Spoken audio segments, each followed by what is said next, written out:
Welcome to the Ordinary Doula Podcast with Angie Rozier, hosted by Birth Learning, where we help prepare folks for labor and birth with expertise coming from 20 years of experience in a busy doula practice, helping thousands of people prepare for labor, providing essential knowledge and tools for positive and empowering birth experiences.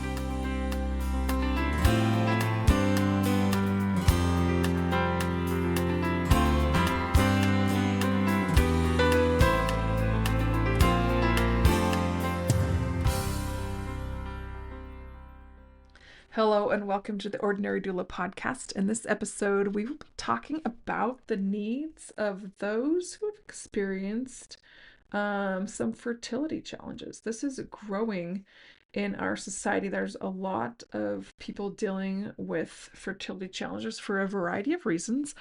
And in our practice, we have helped dozens, if not hundreds of people over the years who have dealt with fertility challenges.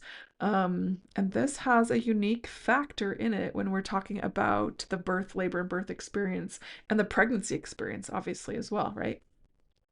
So there are some specific needs of people and some specific priorities when they have struggled with infertility. I remember when I was a younger doula, gosh, let me do the math. Maybe not, I won't do the math, but I don't remember how old I was, but this couple that I was helping have a baby, it was their first baby, and they had been trying for 18 years. 18 years to have this baby. So I remember I was 13 when they started trying. So 13 plus 18, however old that is. That's how old, I guess I was in my early 30s, so early in my doula career. And while the birth of every single baby is pretty amazing, this one had a different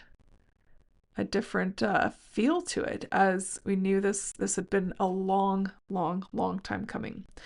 We've helped people that have been through IVF multiple times. I had someone just this year, or maybe it was late last year, who had 6 or 7 failed IVF attempts. So that's a lot of loss, a lot of effort, a lot of investment in every single way, emotionally, financially. That's tough. So some specific needs and priorities, those who struggle with infertility, and this may resonate with you, but an emotional sensitivity. So acknowledging the journey it took to get here, right? There's a lot of questions, there's a lot of unknowns, there's a lot of risk, there's a lot of dealing with losses and dealing with challenges. So not just assuming, woohoo, you're pregnant now, you're far into this pregnancy, everything's great now, you can just be happy now. That doesn't always exist. One of the people I helped, as we were getting closer to her delivery and I was her doula, she's like, I don't trust any of this, meaning her body. The pregnancy goes, I don't know that my body will know what to do. It hasn't ever known what to do in the past. Getting pregnant was so difficult. I don't know if this baby's going to make it. We've had so many losses. So her connection to the baby, she felt was challenged by her past experience as well. So going into this was an incredible emotional sensitivity, being very gentle to the emotions that these people are facing.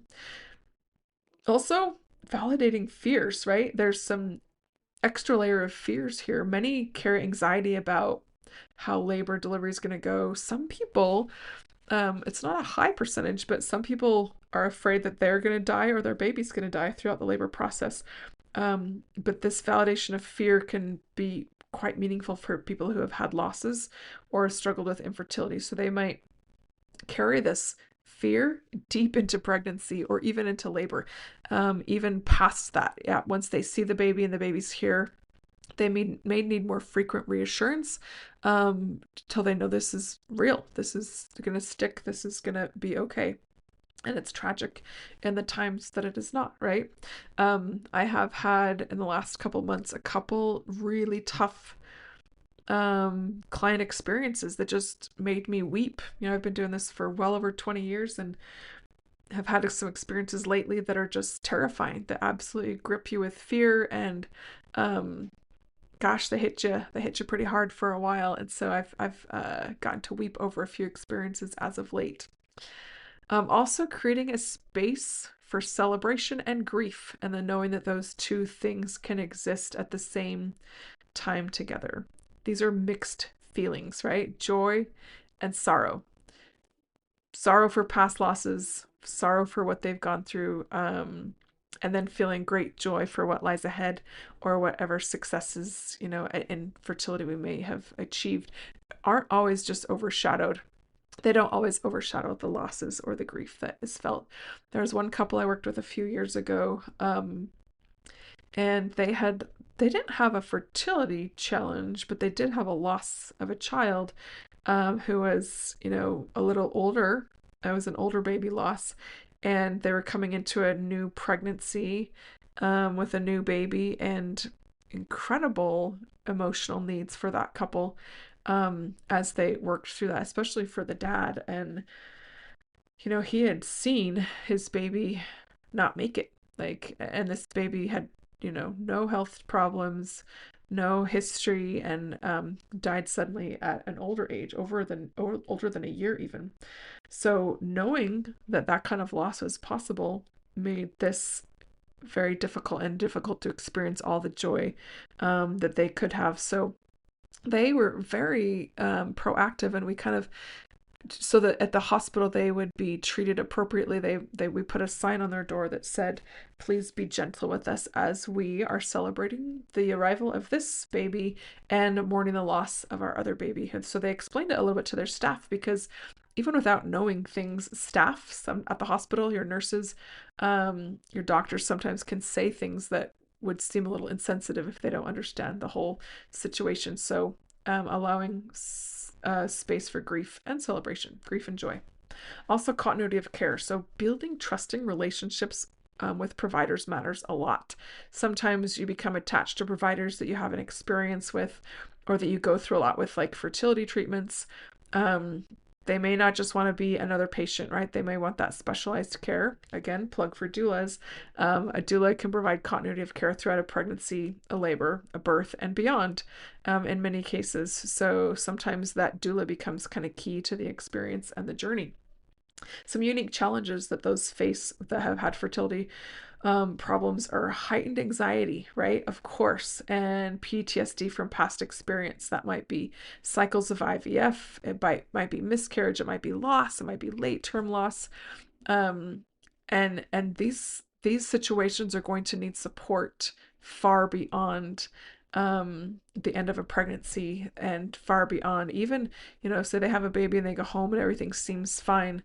There's also that sense of loss, or potential of loss that they feel, that needs to be followed into that postpartum time. So seeking some good postpartum support, a lot of time that comes in community. So community of others who have experienced similar losses. This could be community in family and friends who hopefully are approaching the situation appropriately. And sometimes people feel guilt for not feeling grateful enough, right? If labor isn't easy or joyful.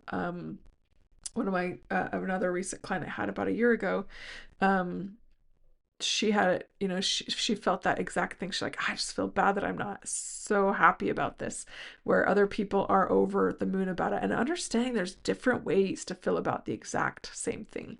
I met with a client recently who, has had fertility challenges for well over 11 years, so much so that they've adopted two children, and with some, shift in their approach to treatments, she's been able to become pregnant. And so navigating a whole new journey to getting their third child, has been interesting for them as well. And there's no right or wrong way to do it. Everyone's going to do it in their own unique way. But they do have some specific needs and desires and priorities, of course, based on the experience that they have had in their past. So hopefully, of those of us who deal with, we work with in that population of pregnant and expecting people, can approach each situation gently. Don't march in thinking that we know everything, because every situation is a little bit different. And those that have struggled with a history of infertility, it's going to be kind of a tender time for them, of course. So allow space for that, and approach gently as you offer compassionate care for that. And those of you who have had that experience, Hopefully you can seek that compassionate support that you need and have your needs met and fulfilled as you shift in your journey to whatever needs your current situation may be providing for you. Thanks for being here. um, my heart aches for those who experience these challenges. I had my own unique journey of about 11 years with some challenges that way too, and the many emotions, the roller coaster of emotions you can feel surrounding that as you see those around you having babies and getting pregnant, and despite your best efforts, that's not working out for you. So that's tough. That can be a long hard road, and my heart goes out to you, and hopefully you get that love and support that you need surrounding your experience. So be kind, be gentle to each other, and to yourselves. So I want to wrap up tonight, or sorry, it's daytime, wherever you are, whenever you're listening to this. I just want to wrap up with my usual charge to please make a human connection. Go out and make a difference in someone's day, be a positive impact for someone nearby or far away, so that we can all connect a little better as humans on this planet that we share together. Thanks for being with me on the Ordinary Doula podcast. This is Angie Rozier, and I hope to see you again next time.